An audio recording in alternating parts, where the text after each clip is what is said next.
Jade Cargill licks Naomi.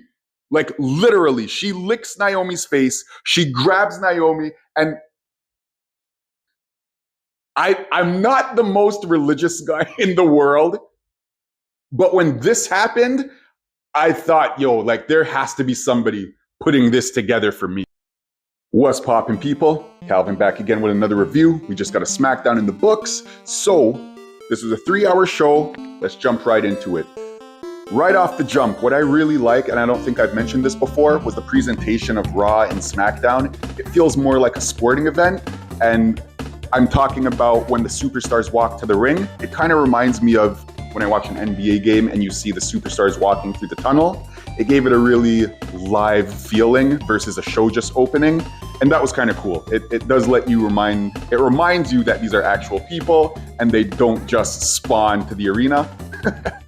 Anyway, we see Tiffany Stratton making her way into the arena. We see Randy Orton making her way to the arena. And as Damian Priest is making his way to the arena, who does he stumble upon? Solo Sikoa, Jacob Fatu. They immediately get into it, shouting match back and forth. You already know these guys have bad blood. So as they're going at it, in the background, you see LA Knight kind of walk past them, and he just like, what's going on with these guys? He's walking to the ring, his music hits, LA Knight's in the ring now, and he cuts a promo. He's essentially saying that he has no beef with Damian Priest, and he understands why he interfered in the match. Damian Priest doesn't give him a lot of time because as soon as his name's mentioned, you already know how it goes in the WWE. You got to go to the ring to address that. You can't just be, keep my name out your mouth.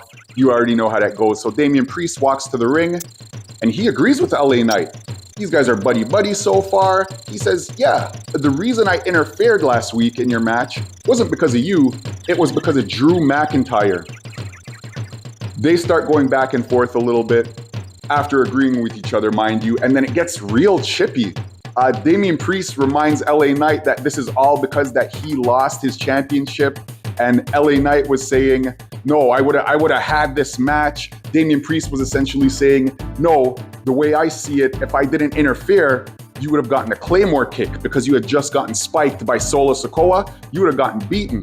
LA Knight claps back and says, hey bro, don't put your BS on me. Just because you got hit with a Claymore and got pinned in the middle of the ring at WrestleMania, don't put that on me. You don't know how my match would have ended. These guys are going back and forth.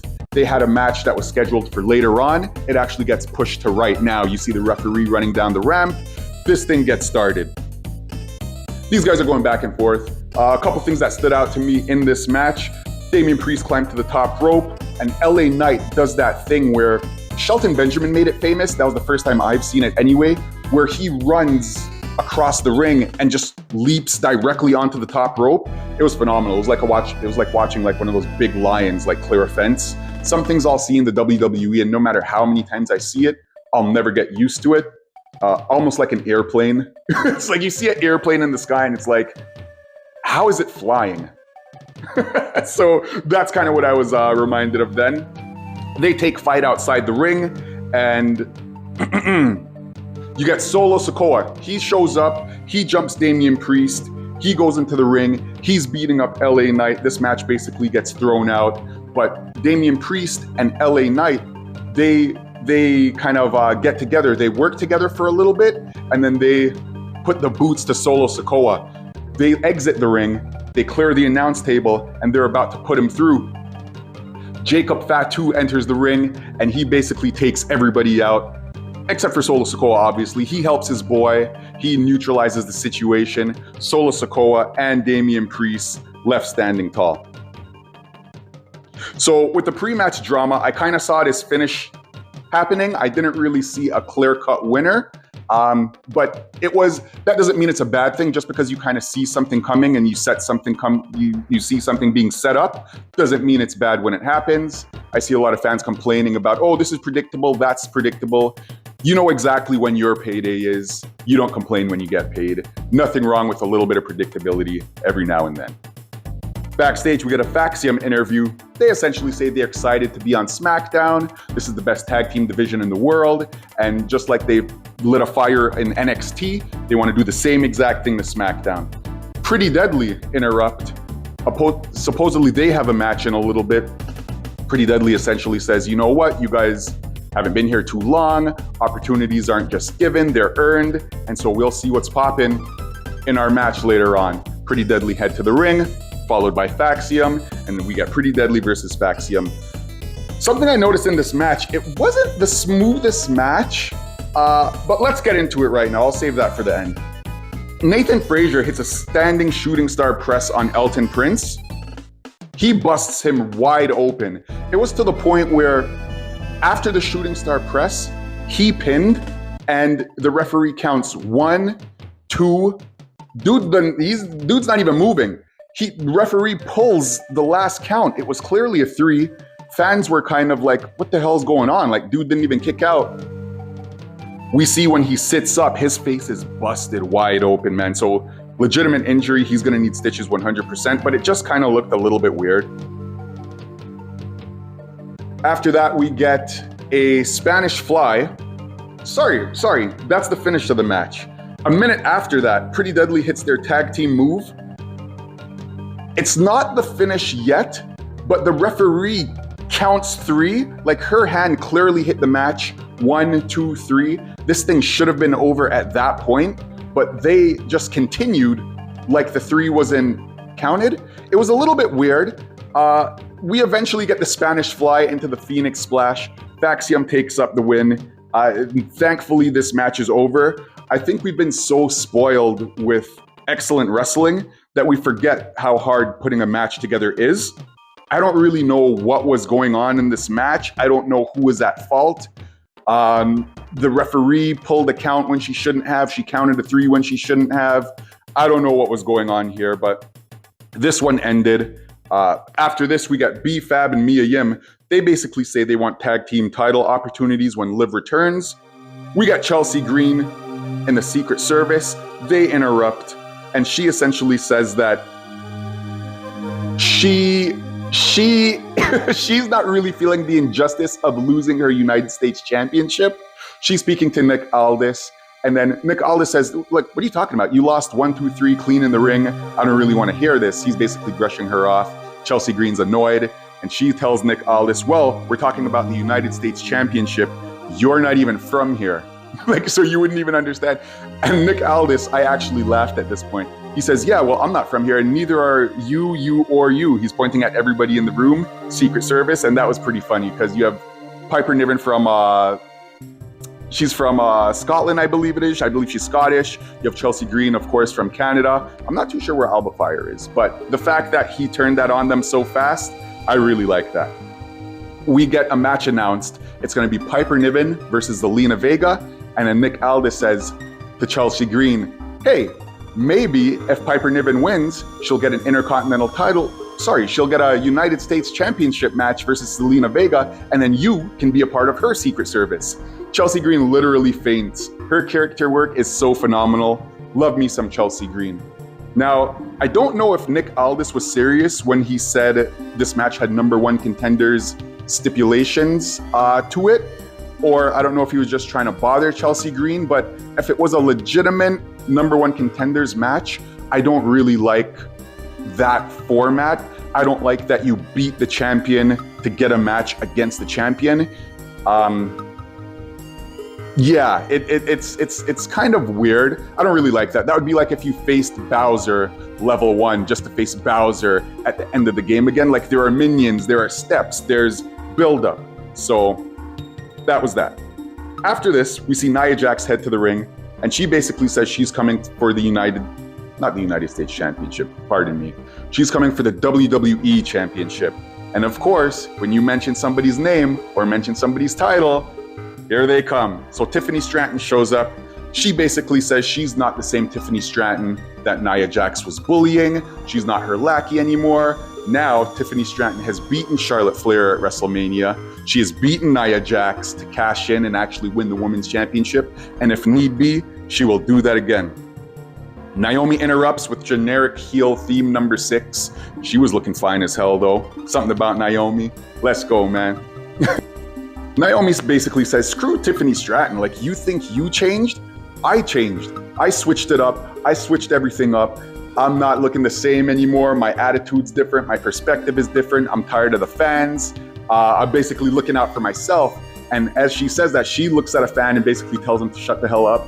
I guess the fan was wearing yellow and black, and he feels like Naomi stole his flow. It is what it is.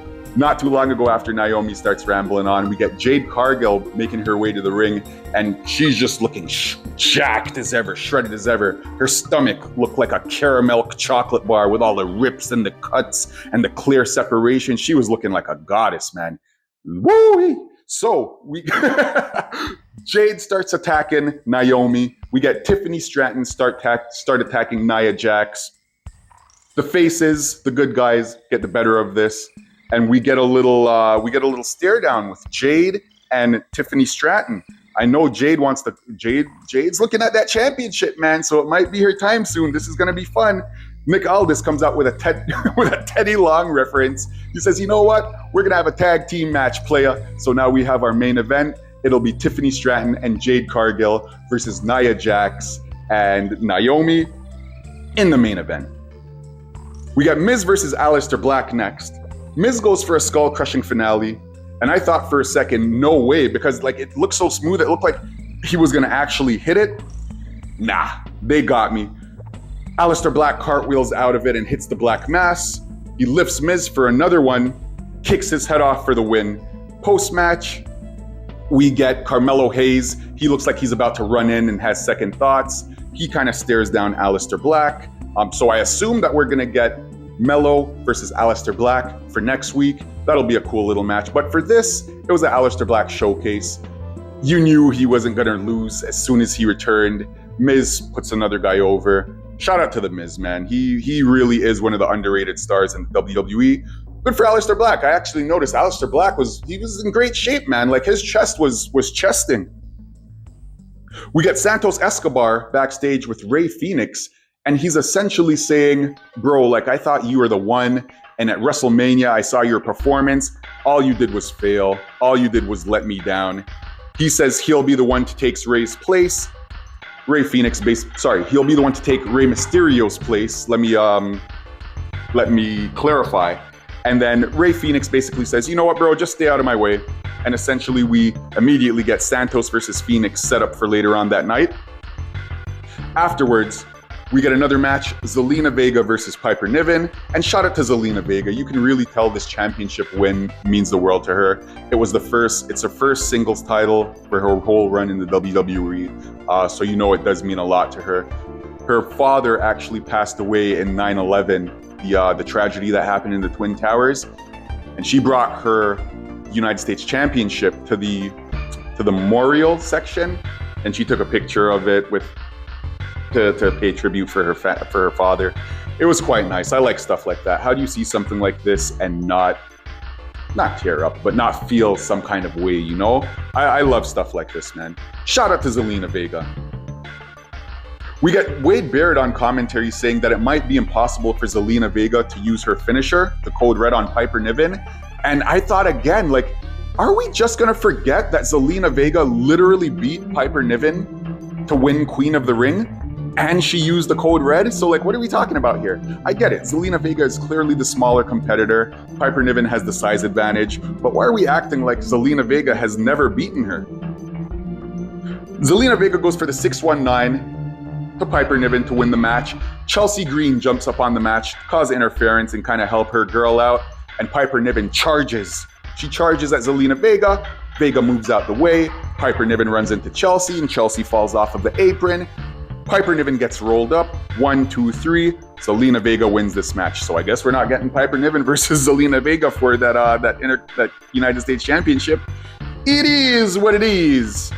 Solo Sikoa and Jacob Fatu, we get them in Nick Aldis's office.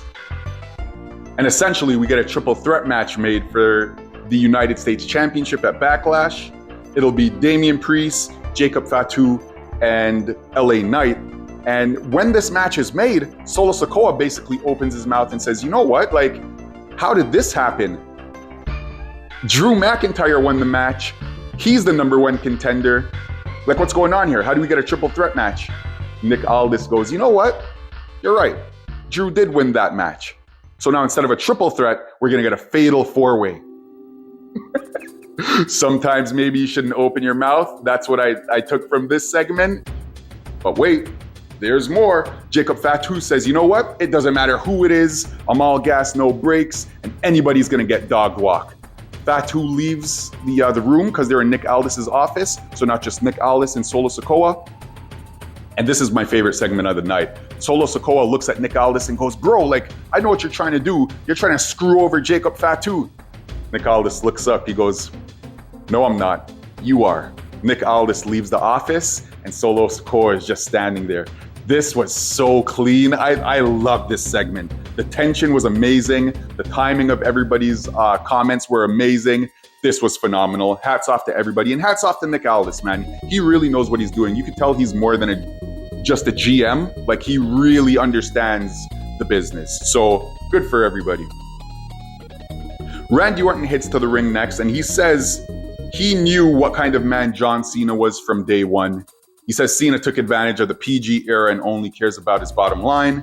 He says Cena is a legend that needs to be killed, and he's going to get hit with an RKO and a punt. Now, this is crazy, because what kind of timeline are we in where Cena's running down parents and making kids feel bad in front of thousands and millions of people, and then we have Randy Orton talking about the importance of family and hugging fans on the way to the ring? This is insane. Oh my goodness. Like, who would have saw this and such a big swap? But hey, man, that's why I love wrestling, right? Because you never know. You never know what's going on at any time. You think you're going left, they go right. It is what it is. We get R-Truth backstage. He runs into Randy Orton, and R-Truth spits some facts. He goes, you know what, bro? You don't have a chance. My childhood hero's gonna beat you. You're not gonna beat John Cena. Jimmy Uso runs out of nowhere. I guess he's just walking around backstage. He tries to clean up this mess and tries to shut R-Truth up. R-Truth's not backing down. He's like, yeah, no, John Cena told me he's the last real champion, and my childhood hero would not lie to me. R-Truth is all in. No AEW. Santos Escobar versus Rey Fenix. They go chop for chop. We get Santos calling Rey Fenix a kid, and this is when I looked up their age, because I'm like, how funny would it be if you have Santos Escobar calling Rey Fenix a child, and Rey Fenix was actually older? So when I looked, I found out that Escobar is actually 41 and Rey Fenix is 34. Now, I don't know why this shocked me. I don't know what I was expecting. Maybe it's because they move so fluently and so quickly in the ring, but I didn't realize these guys were up there in age. That actually surprised me. We got Escobar hitting a big knee that dropped Fenix. Fenix popped right up and hit a kick of his own. We got Fenix hitting the Adios Amigos for the win. Pretty competitive match. It was a different start. Like I said, they went chop for chop. They were actually wrestling like heavyweights to begin with, and then they did their luchador style. They incorporated that into the match as it went on. Really nice match. Shout out to Escobar. Shout out to Fenix. We got Tiffany Stratton in a Jade Cargill interview, and we find out that Jade and Nia Jax will be competing next week for a #1 contenders match for Tiffany Stratton's strap. That's going to be dope. That's going to be dope. We got two powerhouses. This is going to be phenomenal. I'm looking forward to that one. I want to see Jade Cargill pick Nia Jax up. We get Algardo backstage with Andrade. And Andrade, essentially, he's talking to Santos Escobar. He says he doesn't have any honor. He doesn't have any respect. You get the minions starting to laugh. I believe it was, it's one of the members of Phantasma. I'm drawing a blank right now. One of them laugh as Andrade says this, and he points to the member. He goes, yeah, look, this guy's laughing right now. He walks away with Santos. We get Berto looking like he has some second thoughts. So I'm thinking we get Andrade and Phantasma maybe turning on Santos Escobar soon. Shake things up a little bit. Maybe we get a new leader of the Del Phantasma. Why not? Andrade has been back. He hasn't really done anything since. I think he made a Royal Rumble appearance, but this will be something nice for him to do, a nice little feud. So now it's main event time. We got Jade Cargill and Nia Jax we got Jade Cargill and Tiffany Stratton versus Nia Jax and Naomi. The match starts with Jade Cargill and Naomi fighting in the ring. We get Jax and Tiffany fighting outside of the ring, and this was dope. This was a very hot start, but then when things slowed down and then they kind of got into traditional tag team match rules, everybody jumped on their apron. I kind of it was almost like a bit of a bummer. You see all this sporadic energy and all this sporadic action, and then it's like, okay, let's get back into the flow of things. It made me wish that we had a traditional tornado tag match where tags weren't involved, because you basically have two separate storylines coming together in one match. I feel like we should just let these girls just go at it. But hey, let's get into it. Things settle down. We have a traditional tag match, like I said. Jade Cargill licks Naomi. Like literally, she licks Naomi's face. She grabs Naomi, and I'm not the most religious guy in the world, but when this happened, I thought, yo, like there has to be somebody putting this together for me. I watched Jade Cargill in AEW for the longest time. I've actually called her Super Saiyan Bianca Belair. So what happens when she comes to the WWE? She immediately tags with Bianca Belair, and then we get Nia Jax added to the mix. They do their triangle. We get something like this in the middle of the ring. Oh my goodness. Oh my goodness. I had to stop. I was about to stop the review right now because I didn't think I'd care about anything afterwards. But man. Anyway, she licks her, hits her with a big choke slam. Nia squashes both Naomi and Tiffany Stratton in the corner. I guess Nia Jax is just going on rampage mode at this point. She doesn't really care about what the hell's going on. Nia goes for the what's her finisher name? The Annihilator. She goes for the Annihilator on Jade Cargill. Jade Cargill reverses it into a big powerbomb. 1, 2, 3. Winners of the match, Jade Cargill and Tiffany Stratton. Now post-match, we get the title taken by Jade Cargill. She basically puts it on her own shoulder before eventually giving it to the champion. Again, like earlier, we get a stare-off between Jade Cargill and Tiffany Stratton. Book the match, make it happen. I really hope Jade beats Nia Jax next week. But after that, Naomi, she hits Jade in the back. Jade, because of the force, pushes Tiffany Stratton. They're both down, and we get Naomi in the ring raising the championship as if she just won it. Show goes off air, and we really did have a good one this week. I'm looking forward to next week. Smackdown in the books. Good 3-hour show. Again, this is one of the ones that didn't feel like 3 hours, and shout out to the WWE for being able to do that. Show felt like it was like an hour and a half. We had a good amount of backstage segments. We had a good amount of matches. The action was good, minus the pretty deadly stuff. But again, that just goes to show how spoiled we are. We're getting great polished matches all the time. So when something sticks out, and God forbid people make mistakes as humans do, it sticks out a little bit more. But being the professionals that they are, they will bounce back.